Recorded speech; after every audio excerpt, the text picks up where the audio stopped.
बड़ी याद आ रही है। जगन्नाथ पुरी की घटना है। वहां पर कहते हैं कि श्री माधव दास जी महाराज बड़े दिव्य महापुरुष संत हुए हैं। ऐसी कृपा थी उनके ऊपर ठाकुर जी की कि ठाकुर जी उनसे साक्षात दर्शन देते थे। ठाकुर जी उनके साथ बैठ करके चर्चा करते थे, वार्ता करते थे। भगवान कृष्ण का बड़ा ही अद्भुत प्रेम था। श्री माधव दास जी महाराज कुछ समय के बाद श्री जगन्नाथपुरी में पहुंच गए और वहां जगन्नाथपुरी में महाराज जब रहने लगे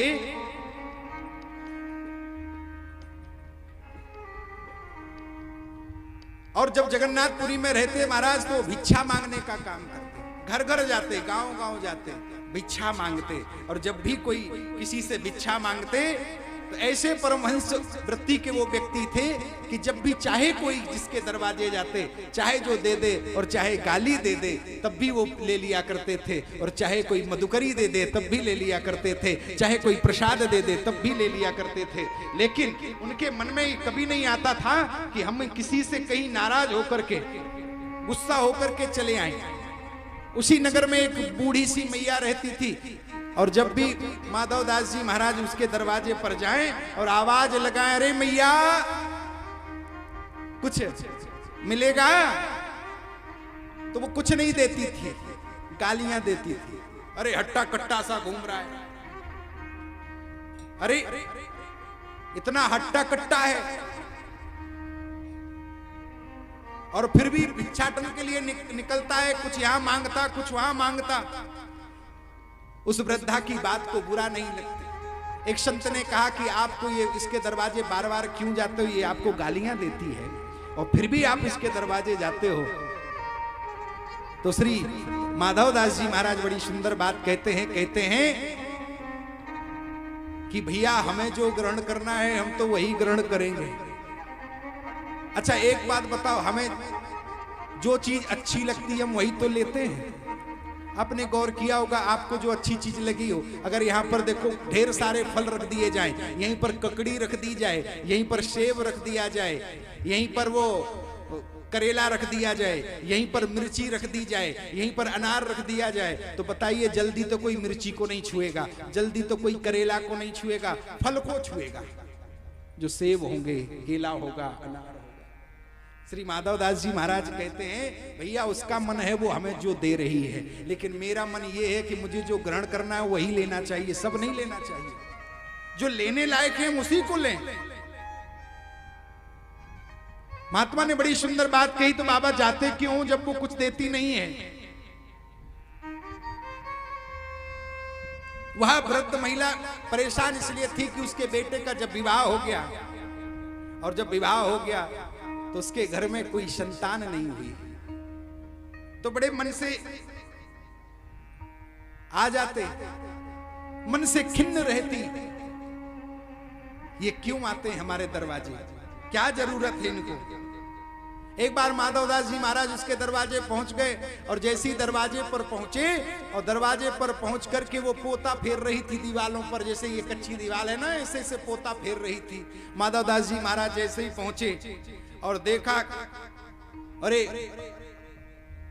पोता लिया हाथ में, माधव दास जी को जोर का मारा, और जैसे ही माधव दास जी को लगा, माधव दास जी ने कहा चलो कम से कम इतने सालों से तो मैं इस दरवाजे आ रहा हूं, आज तक इसने कुछ नहीं दिया, आज कम से कम पोता दिया है, इसके घर में भी पोता ही हो जाए। संत की बाणी, महाराज उसके घर में पोता हो गया। अगर मुझे पोता दिया है तो इसे भी पोता मिलेगा। माधव दास जी ने वह कपड़ा लेकर आए, उसको जल में धोया, कीचड़ में मिट्टी से सना हुआ था, उसको पवित्र साफ सुथरा किया और साफ सुथरा निर्मल बनाया, धो करके उसे घी में डाल दिया।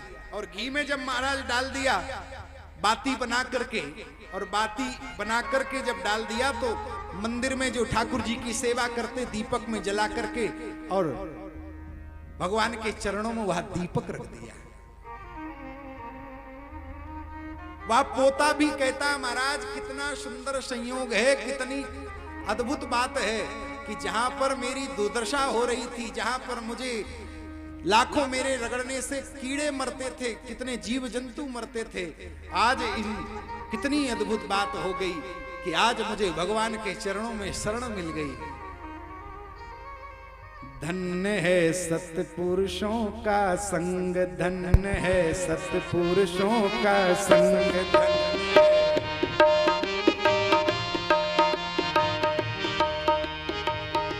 संत है सद्गुरुओं का धर्म, सत्य है सद्गुरुओं का संग।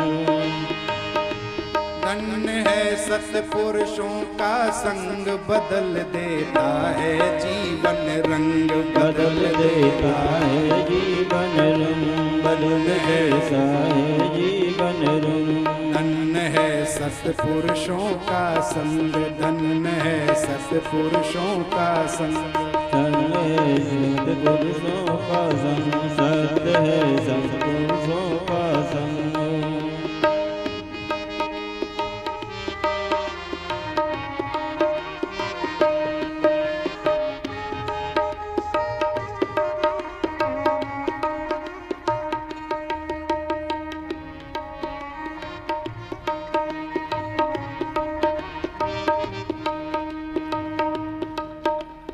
पोता मैं रोता था पड़ा, पोता था मैं रोता पड़ा, जहाँ रक्त और हैं पीव, जहाँ रक्त और हैं पीव।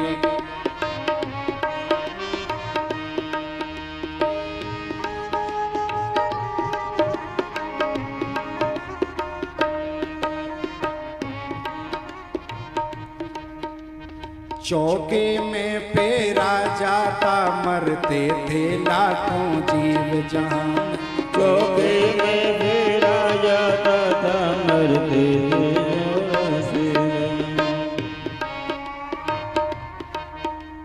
चौके में फेरा जाता, मरते थे लाखों जीव।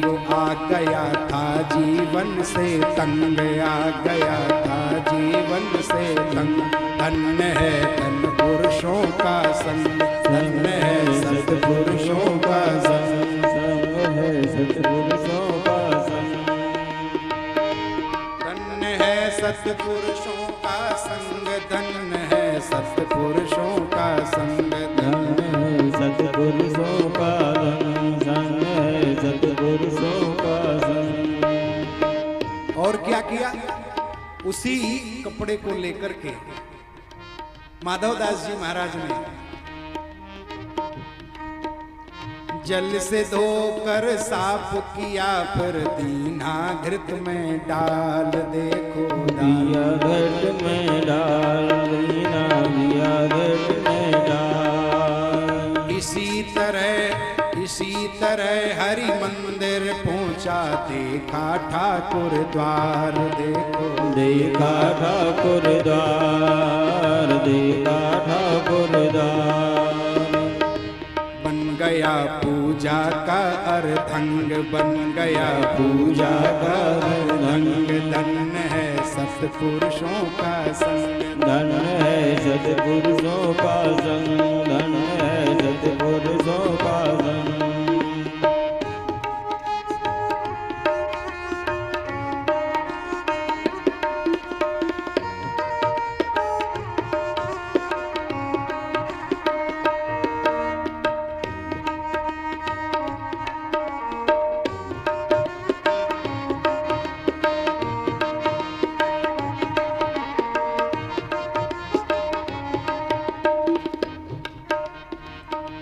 और क्या किया? तो उसी कपड़े को लेकर के और अब दिया जलाया है, और अब दिया जलाया है, अब दिया जलाया है। झूला करूं आरती ऊपर, गरुड़ करे गुणगान, गरुड़ करे गुणगान।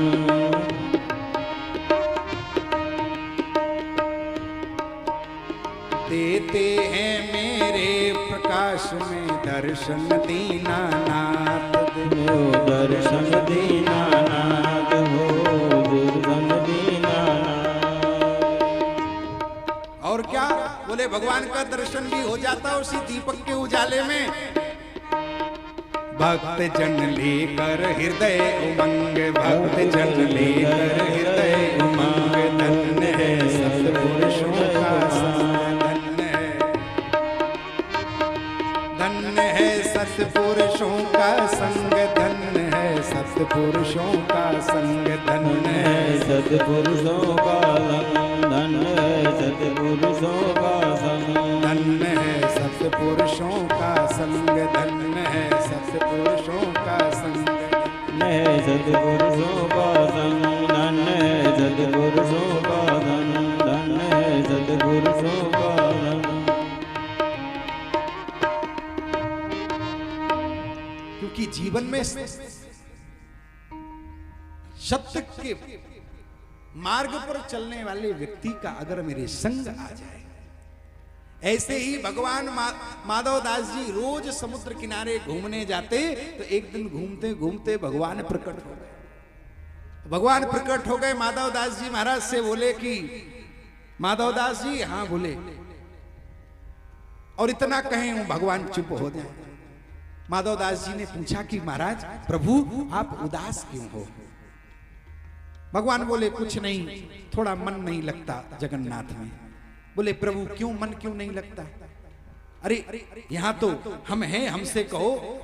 माधव दास जी बोले कि क्या बताएं? वो क्या बताएं कि मैंने बहुत दिन से चोरी नहीं की। भगवान बोले माधव दास जी महाराज से, माधव दास जी महाराज बोले अरे ये कोई बात हुई? अरे आपका बचपना था कहीं वृंदावन में, वहां चोरी किया करते थे, अब क्या यहां जगन्नाथपुरी में भी चोरी करेंगे? अरे अब तो चोरी छोड़ो। बोले नहीं नहीं, हमारा मन नहीं लगता यहां पर, और आज मुझे लग रहा है कि मैं क्यों ना चोरी करूं। अरे ये बचपन की आदत है, अरे इसको छोड़ो। भगवान बोले नहीं नहीं माधव दास जी, मुझे इसके बिना रहा नहीं जाता। बड़ी और जब तक हम चोरी नहीं कर लेंगे हमारा मन नहीं मानेगा। अब तो माधव दास जी महाराज कहें तो अगर तो ठीक है, आप चोरी करना है तो आप कर लो। बोले नहीं नहीं, अकेले चोरी नहीं होती। अब वृंदावन में तो हमारे साथ बहुत मित्र हुआ करते थे, सखा हुआ करते थे, वहां हम चोरी कर लेते थे, लेकिन अब यहां तो मेरा कोई सखा है नहीं, मित्र है नहीं। तो बोले एक आप ही हमारे मित्र हो, सखा हो, जो कुछ भी हो आप ही हो। तो महाराज एक काम करो। बोले क्या?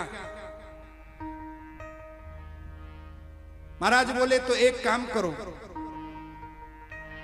महाराज हम तो मित्र हैं, लेकिन तो महाराज बोले, भगवान बोले महाराज माधव दास जी महाराज से कि एक काम करिए, आप ही मेरे साथ चलो। अरे कैसी बातें कर रहे हो महाराज? माधव दास जी बोले चोरी करने और हम? अरे मुझे तो सारा जीवन भजन करते करते हो गया, मैं चोरी करने जाऊं? ये मेरा कोई, मैं यहाँ ठाकुर की सेवा करूं, तुम्हारी सेवा करूं, इस उम्र में कोई मैं चोरी करूंगा? बोले नहीं नहीं माधव दास जी महाराज, आपको तो हमारे साथ चोरी करने चलना पड़ेगा। तो बोले कहाँ चलना है, किसकी चोरी करनी है? तो बोले कटहल की चोरी करेंगे, राजा के बाग में चल जाए। अब भगवान तो बड़े कौतुकी। बोले महाराज राजा कहे उनके? अरे बोले मेरा वो राजा चेला है। अरे ऐसी क्यों बात कर रहे हो? मैं सुबह ही आज खबर भिजवा देता हूँ, कई कटहल, 1 2 4 जितने चाहिए। बोले नहीं नहीं महाराज, जो चोरी में आनंद आता वो कटहल चोरी करने में आनंद आएगा, वो ऐसे नहीं आएगा। अरे तो महाराज कैसे?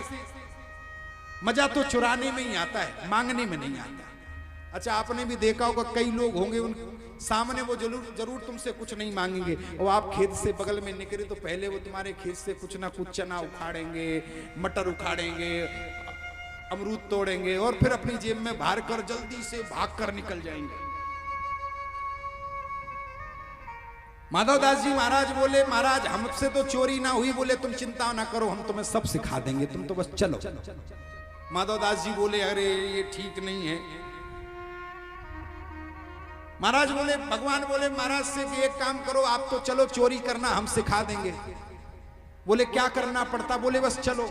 राजा के बाग में पहुंचे महाराज। जैसे ही माधव दास जी महाराज बाग में पहुंचे, और बाग में पहुंचे तो पेड़ के पास खड़े थे और पेड़ के पास ज्यों ही खड़े हुए तो माधवदास जी महाराज से भगवान बोले, एक काम करो माधवदास जी, आप पेड़ पर चढ़ जाओ, आप कटहल तोड़ना, हम नीचे पकड़ लेंगे। अब वहीं पर खड़े थे। अरे महाराज, अब चोरी का अनुभव हो तो धीरे बोले। अरे महाराज प्रभु, इस पेड़ पर चढ़े कि इस पेड़ पर चढ़े? अब जैसी तेज आवाज में बोले तो माली की कान में आवाज पड़ी और तुरंत माली डंडा लेकर आया और डंडा लेकर के जैसे ही आया, आओ तुमको हम इस पेड़ पर चढ़ाएं कि उस पेड़ पर चढ़ाएं। और जैसे ही इस पेड़ की और उस पेड़ की बात की, भगवान कन्हैया माधवदास जी को बचा करके निकाल के ले गए। बोले तुमसे कहा था हमने कि धीरे धीरे बोलना, और तुम फिर से तेज तेज बोलने लगे। माधवदास जी महाराज बोले कि अरे हमें क्या पता, अरे यही माली था, हमें थोड़ी जानता था। अब माली ने जैसे ही सुना तो डंडा लेकर दौड़े तो दोनों लोग भाग गए। अब माधवदास जी को कोई अभ्यास तो था नहीं चोरी का। माली जाकर के फिर से अपने बिस्तर पर लेट गया और जैसे ही बिस्तर पर लेटा तो माधवदास जी और भगवान कन्हैया दोनों लोग फिर से आए बगीचे में, और बगीचे में आए, बोले धीरे धीरे बोलो। तो माधवदास जी बोले इस पेड़ पर चढ़ेंगे, इस पेड़ पर। भगवान ने कहा जिसमें बड़ा कटहल लगा हो उस पेड़ पर चढ़ो। माधवदास जी ने ऊपर को देखा, एक पेड़ पर चढ़ गए। अब चढ़ गए, अब फिर भूल गए, कोई पूर्व से अभ्यास हो तो। अब भगवान ने नीचे से कहा चढ़ तो गए, बोले कटहल गिराओ, कटहल गिराओ।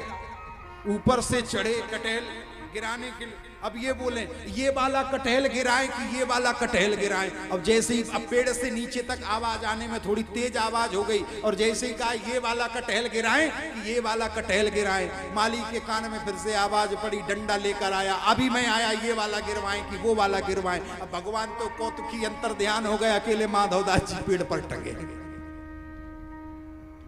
भगवान तो चले गए, माधवदास जी पेड़ पर टंगे, माली नीचे डंडा लेकर खड़ा। बोले नीचे उतरो। अब महात्मा तो जल्दी उतर भी नहीं सकते। क्यों नहीं उतर सकते? क्योंकि उनका पहनाव ओढ़ाव, कभी दुपट्टा और अचला और सब अचला पहन करके जल्दी उतर भी नहीं सकते। अब जैसे ही नीचे उतरे महाराज,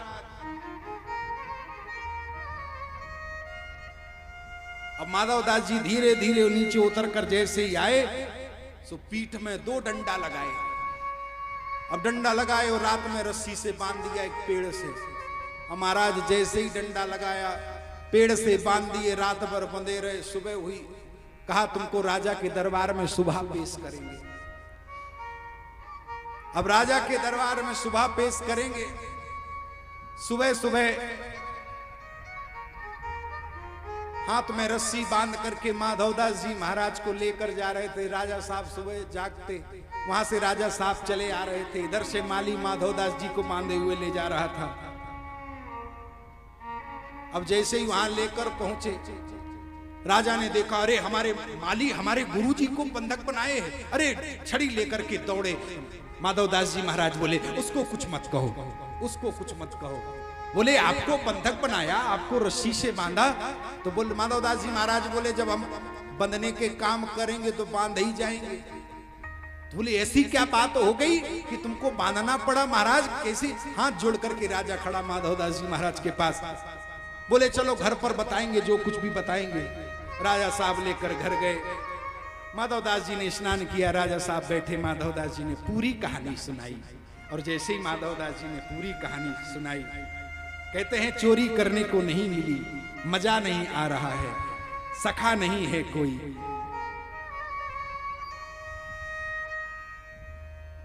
सखा मिले तो हम ही मिले। उन्होंने कहा कि तुम चलो। माली डंडा लेकर आया, खुद तो उड़ गए, हमें पिटवते हुए छोड़ गए। माधवदास जी पिटते रहे। और जैसी इतनी बात कही तो राजा के नेत्र सजल हो गए, नेत्रों से आंसू बह निकले। कहने लगे कि मुझसे लगता है कोई अपराध जरूर हुआ है कि भगवान हमारे बगीचे तक आते। अरे कभी मुझे कोई स्वप्न में भी कह देता। राजा माधवदास जी के चरणों में गिर पड़ा, आंखों से अश्रुधारा बहती है। उसी समय राजा ने अपने मंत्री को बुलाया और मंत्री से कहा कि आज ही ये पूरा बगीचा जगन्नाथ जी के नाम कर दो। वहीं राजा साहब ने उस बगीचे को भगवान के नाम कर दिया। आज भी कहते हैं कि जगन्नाथ महाराज के नाम आज भी राजा का वो बगीचा है।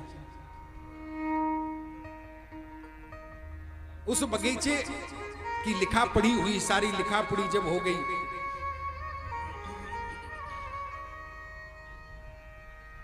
शाम को जब पहुंचे कागज की लिखा पढ़ी लेकर के फिर से समुद्र किनारे घूम रहे थे, माधवदास जी के भगवान आगे प्रकट होकर के आ गए और माधवदास जी से के सामने देखने लगे, मुस्कुराने लगे। माधवदास जी ने कहा, आप तो हमें पेड़ पर चढ़ा करके पिटते हुए छोड़ करके अंतर ध्यान हो गए, एक कटहल भी लेकर नहीं आ पाए, और वही अपने बगल में दाबे हुए थे और वो लिखा पढ़ी का कागज और भगवान को थमा दिया। आप तो कुछ लेकर नहीं आए, लेकिन मैं तो पूरा बगीचा ही तुम्हारे नाम लेकर आ गया। यही तो भक्तों की कथा है महाराज, पूरा बगीचा भगवान के नाम कर दिया। इन भगवान की लीलाओं को तो वास्तव में हृदय के प्रेम से देखने की बात है। इसमें तर्क देखोगे, वितर्क करोगे तो परमात्मा की कथा आपको समझ में नहीं आएगी। इसीलिए कहते हैं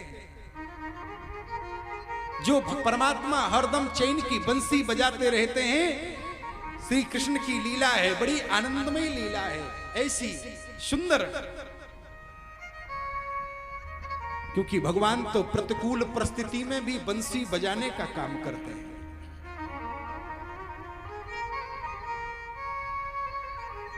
बड़ी सुंदर बात कही। और वहीं पर हाथ जोड़कर कहते हैं, प्रभु जीवन है तेरे हवाले, मुरलिया वाले, जीवन है तेरे हवाले, मुरलिया वाले, जीवन है तेरे हवाले, मुरलिया वाले। हाँ मुरलिया वाले, ओ मुरलिया वाले, जीवन है तेरे हवाले, मुरलिया वाले, जीवन है तेरे हवाले, मुरलिया वाले।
हम तो है मुरली तेरे हाथ की, हम तो है मुरली तेरे हाथ की, तेरे हाथ की, तेरे हाथ की, तेरे हाथ की, तेरे हाथ की।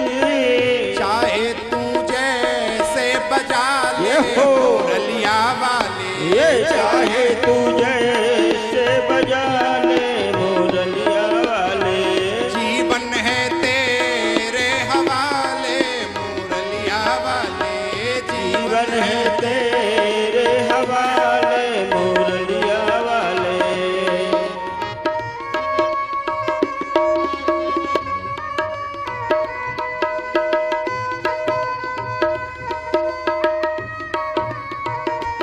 हरि बोल।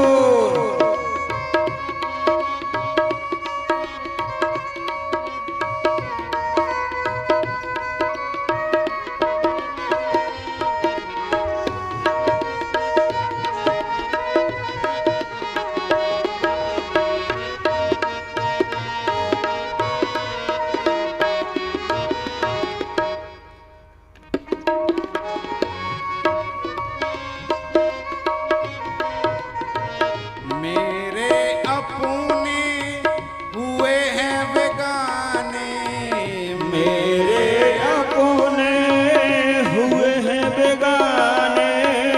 मेरे अपने हुए हैं बेगाने। मेरे अपने हुए हैं बेगाने। अब तो तू ही अपना ले ये हो। मुरलिया वाले। अब तो तू ही अपना ले मुरलिया वाले। जीवन है तेरे हवाले मुरलिया वाले।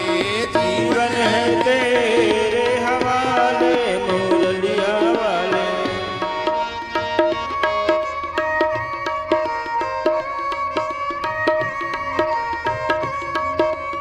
ये हो।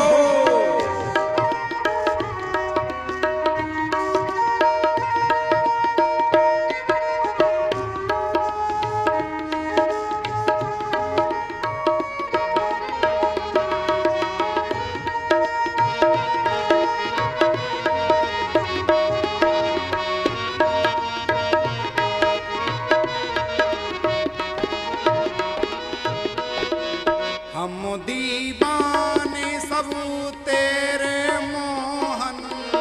हम दीवाने तेरे मोहन। अब तो गले लगा ले मुरलिया वाले। अब तो गले लगा ले मुरलिया वाले। जीवन है तेरे हवाले मुरलिया वाले। जीवन है तेरे हवाले मुरलिया वाले। चाहे तो जैसे बजा ले मुरलिया वाले। चाहे तो के बजा ले मुरलिया वाले। जीवन है तेरे हवाले मुरलिया वाले। जीवन है तेरे हवाले मुरलिया वाले। तेरे हवाले मुरलिया वाले। मुरलिया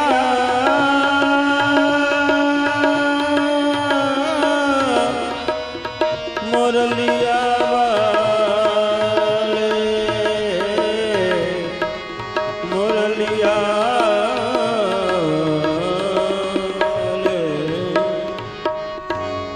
बोलिए कन्हैया लाल की जय हो। सदगुरुदेव भगवान की जय हो। श्री हनुमान जी महाराज की जय हो। यज्ञ नारायण भगवान की जय हो। मानस महापुराण की जय हो। भागवत महापुराण की जय हो। पूज्य आचार्य जी महाराज की जय हो। राम करनदास जी महाराज की जय हो। संत समाज की जय हो। पूज्यपाद गोस्वामी बाबा